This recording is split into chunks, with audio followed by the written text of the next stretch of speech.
আসসালামু আলাইকুম। আমি সাগর বাংলাদেশি, আশা করছি আপনারা ভালো আছেন। ট্রলার যাইতেছে,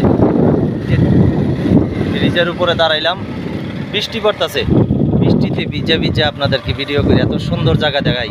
একটা লাইক, একটা কমেন্ট, একটা শেয়ারও কি পাই না আমি। হ্যাঁ, এই যে দেখেন কত সুন্দর জায়গা, দেখছেন? আরে আমার মতো একজন ভাই আছে দেখেন এত সুন্দর জায়গা দেখতে পারেন, দেখছেন? খুবই সুন্দর জায়গা।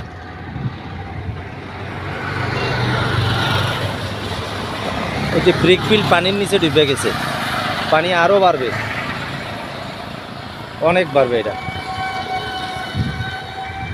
তো ঠিক আছে, হোমনা থানা থেকে সাগর বাংলাদেশি, আসসালামু আলাইকুম।